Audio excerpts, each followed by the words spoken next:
Hey Sam, it's Evan. You're right. That sounds great. We should totally do that. That'll be amazing.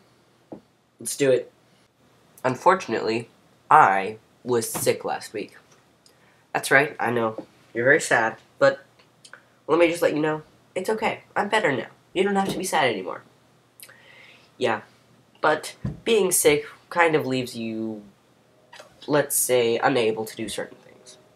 For instance, instead of being able to go lurking or sitting in a parked car by myself, I had to sit here in front of a large computer watching TV and movies all day. I mean, what the heck?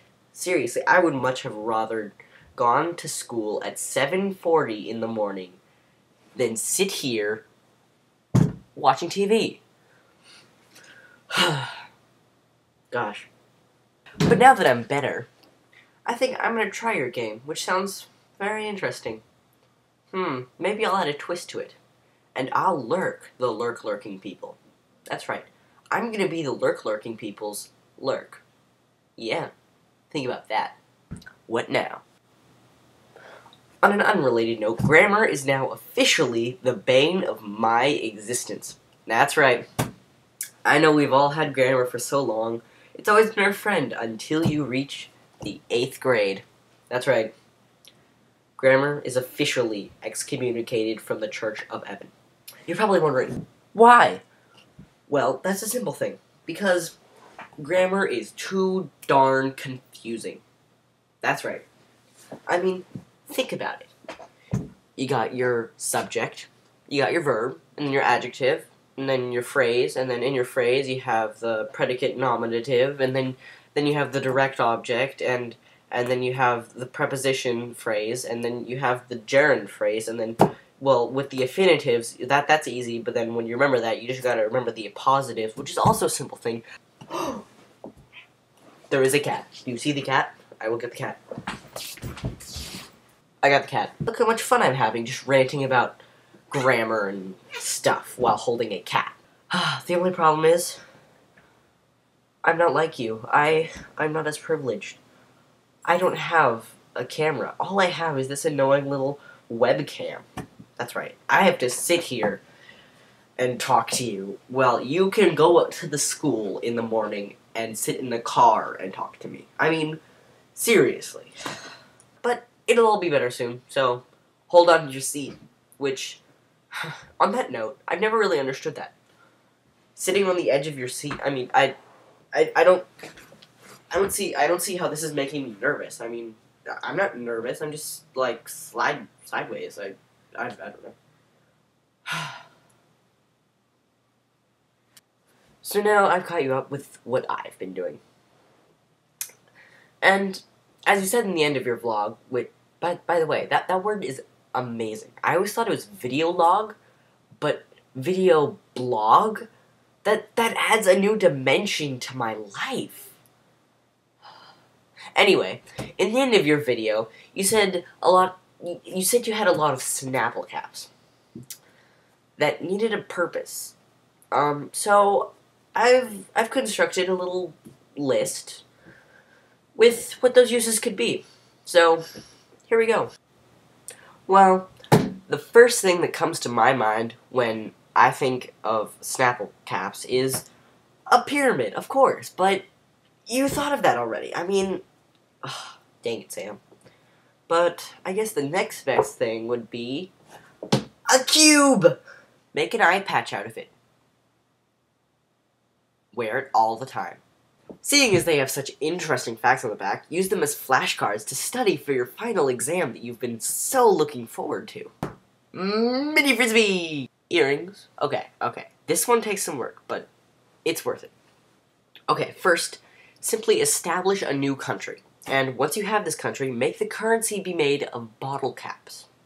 That's right, varying in sizes and shapes. For instance, a Snapple can cap can be $100, and a Gatorade cap can be $1. Throw them at siblings to annoy the hell out of them. Okay, so you go to your furnace, which you have in your basement, and you melt them, alright? Then you pour the liquid into molds, and you make action figures of your favorite movie stars, which you then sell to stupid nerds who are collecting them, right?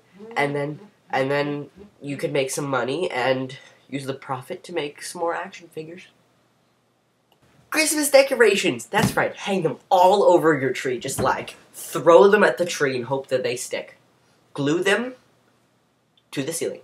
Okay, so you're gonna get some table legs, and then you're gonna glue them all together, backside up, and then cover to make a tabletop, right?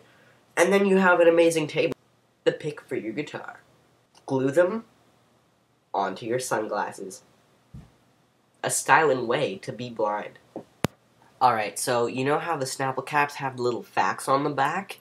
Well, instead of paying thousands of dollars to go to a mental therapy person, simply use the facts as therapy. That'll get you right as rain, Sam. Alright, so glue them to a hat, right? And then you'll have the coolest hat ever, and you'll be the envy of all your friends, and then you'll be popular, and then everyone will love you, and you'll be happy. Alright, so make a voodoo doll out of it, and then use the voodoo doll to control people, and then you'll be like Jesus. Make clothing and wear it all the time. You'll be the coolest kid in school. That's right. Okay, so you know how when you got your Snapple cap here, you know how when you go boop, it makes a little sound? You know the little, right there, the little, that sound? Well, use that, and then make an elaborate, like, keyboard thing that you can then play and annoy people with. Like, go boop, boop, boop, boop, boop, boop, boop, boop, boop, boop, boop.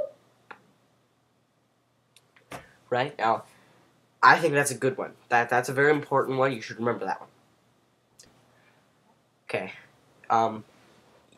Because it makes such a nice pop, instead of making such a loud horn on your car, it's all ugly, instead just put a Snapple cap there, and then when you go to beep, it'll make a little pop, which is like a horn, except very quiet. Well, put them on your skin, push down, and then push up, and there's a little suctiony vacuum thingy thing. So you can use that to clean yourself instead of taking a shower. Just like put them all over yourself and then go boop, boop, boop, boop, boop, boop, and then you're clean. Okay? Just remember that one. Okay, so you put them all over your floor. That's right. The entire floor is covered in Snapple caps. Everything. Every last square inch. So that wherever you walk, you make little popping noises, which will entertain yourself greatly and make walking not a chore, but an enjoyment. So, okay, so you take two of them, you glue them together, and then you cut a hole in it, right? Then you put your little tea leaves in there, put it in your tea, and you got a tea strainer. How handy is that? Use them as a compass in math. A one-sized compass. Chances are you will get at least a C on all of your math homework if you use it as a compass. Okay, so let's say that this is a Snapple cap. What you're going to do is you're going to put it on your thumb, you're going to flick it up, you're going to catch it, and then you have an instant way of devising whether to do something or not to do it. That's right, just flip it upside down, and you choose one side to mean one thing and the other to mean another. This is a complex game that I've just devised, which has never been done before ever. And I've coined it, and every time that you do it, you owe me $15.